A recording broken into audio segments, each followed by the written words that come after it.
10인문 예술 19세기 철학자이자 미학자인 니체가 말한 삶은 생생하게 작동하는 현실의 삶이다.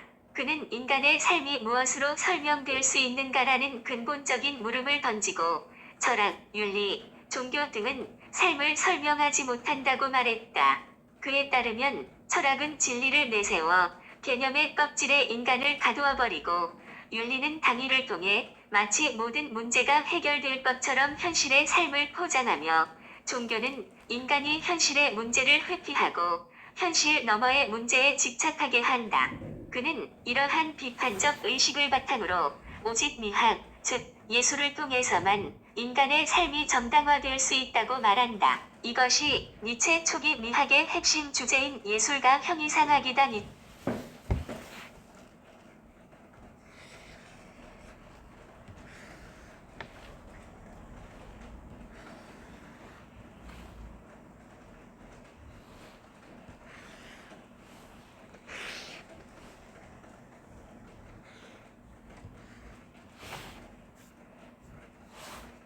는 예술가 형이상학과 관련하여 인간의 삶을 이해하는 데 중요하면서도 근원적인 예술 충동으로 아폴론적인 것과 디오니소스적인 것을 제시했다.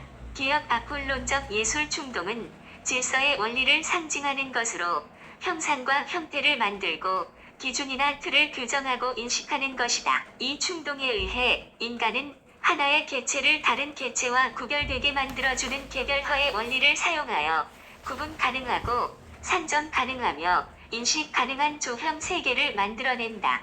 그는 이와 같이 만들어져 아폴론적인 것을 꿈과 관련지어 설명했다. 여기서 꿈은 현실의 어려움을 버티면서 살아가고자 할 때 생겨나는 마음의 힘이라고 해석할 수 있는 것이다. 그는 예술가가 꿈을 지니고 있어 완전한 세계를 지향하는 예술 작품을 창작할 수 있다고 보았다. 그에 따르면 아폴론적인 예술 충동에 의해 창작된 것으로는 조형 예술인 조각이나 회화를 들 수 있다.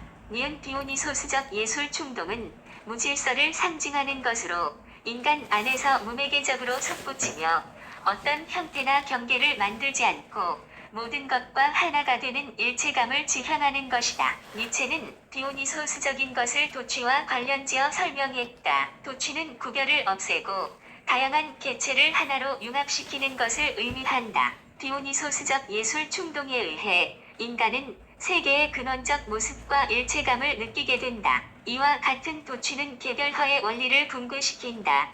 그에 따르면 비조형적 예술인 음악이 디오니소스적인 것의 대표적인 예에 해당한다. 이와 같이 그는 도충동을 대립적인 것으로 상정했다.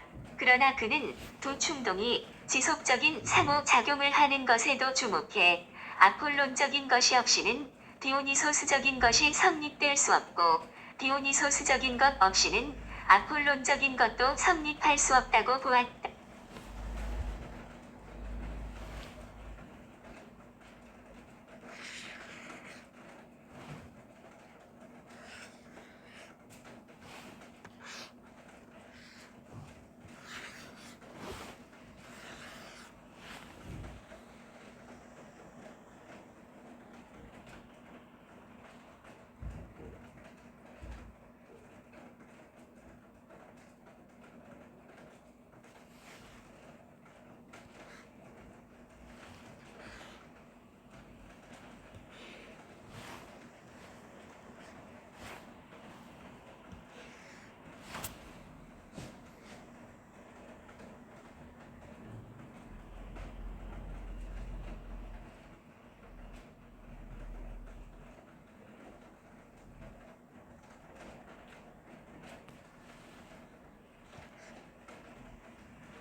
니체는 디오니소스적인 것이 아폴론적인 것에 비해 영원하고 근원적인 예술의 힘을 발휘한다고 주장함으로써 음악의 중요성을 강조했다. 그는 음악의 비조형적인 특징에 주목했다. 형상화를 의도하지 않는 비조형성은 결과적으로 시각적인 것에 얽매이지 않는다. 그가 중시한 음악의 미학적 가치는 이를 바탕으로 출발한다. 그는 음악이 그 자체로 내적 구조와 논리를 갖고 있다고 보았다. 그는 음악의 내적 구조와 논리는 다양한 음들의 관계에서 나타나며 음들 사이의 차이가 갖는 관계를 역동성으로 이해할 수 있고 그 역동성을 현실 세계에서 삶의 의지로서의 의지인 생명력이 발현된 것으로 파악했다. 그에게 음악은 현실 세계의 생명력을 부여하는 근원적인 예술의 힘으로 이해되는 것이었다. 이러한 음악에 비해 회화는 예술적 근본 충동의 또 다른 한편이라고 언급됨에도 불구하고 현상적이고 개별적이면서 조형성을 갖는다는 이유로 그로부터 미학적 가치를 많이 부여받지는 못했다. 회화는 시각적으로 인식할 수 있는 조형성이 선과 윤곽, 색채와 배열 등을 통해 실현되는 것이다. 그가 보기에 이러한 회화의 특징들은 대상의 표면적 속성만을 나타낼 수 있는 것으로 대상의 근원적인 속성을 나타내기에는 부족한 것이다.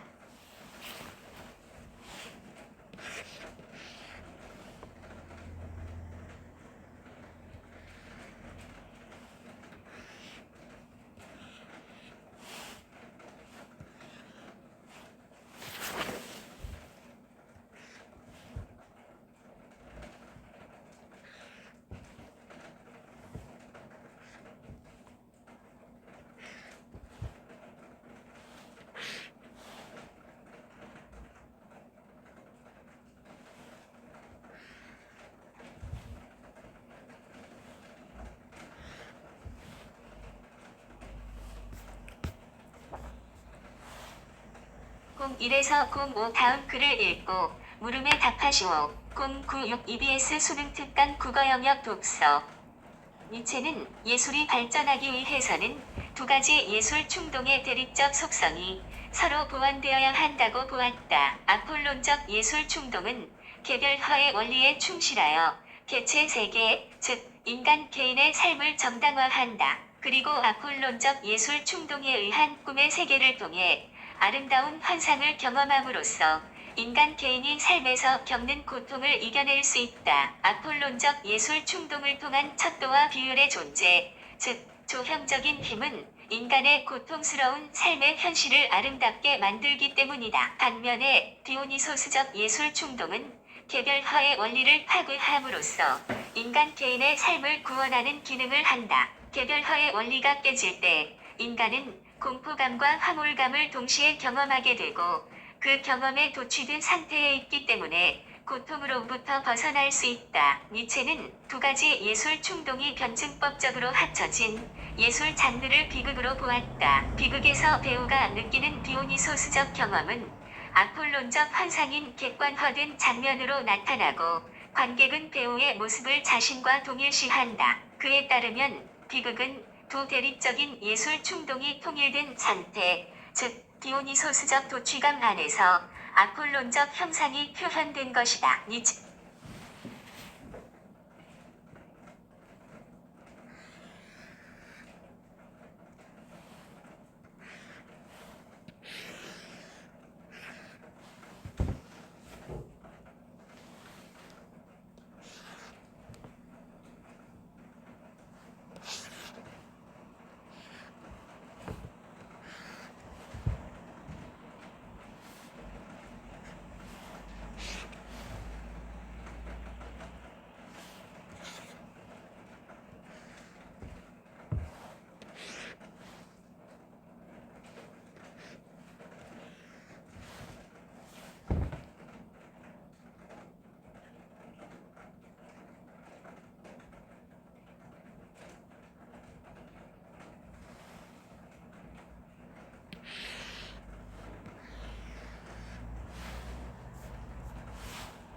예술가 형이상학에 대한 논의는 인간의 삶에 대한 설명을 제공한다. 그는 인간이 아폴론적인 것으로만 살아갈 수도 없고 그렇다고 해서 디오니소스적인 것으로만 살아갈 수도 없다고 보았다. 아무리 아폴론적인 질서에 따른 절제된 삶을 살아간다고 자신해도 어느 순간 디오니소스적 무질서에 따른 욕망 가득한 삶에 부딪히기 마련이다. 이러한 예술가 형이상학은 A. 니체의 중후기 미학에서는 더 이상 전개되지 않는다. 삶을 예술로 설명하는 예술가 형이상학에서 예술은 삶을 정당화하는 일종의 수단이 되는데 초기 미학에서와 달리 그는 삶 그 자체가 이미 정당성을 지니고 있어 더 이상의 정당화가 필요하지 않다고 보았기 때문이다. 그는 삶은 어떤 수단에 의해 설명될 수 있는 것이 아니라 있는 그 자체로 받아들여야 하는 것이며 삶과 요리된 예술은 더 이상 예술이 아니고 예술 그 자체가 삶이기 때문에 예술 그 자체로 받아들여야 하는 것이라고 보았다.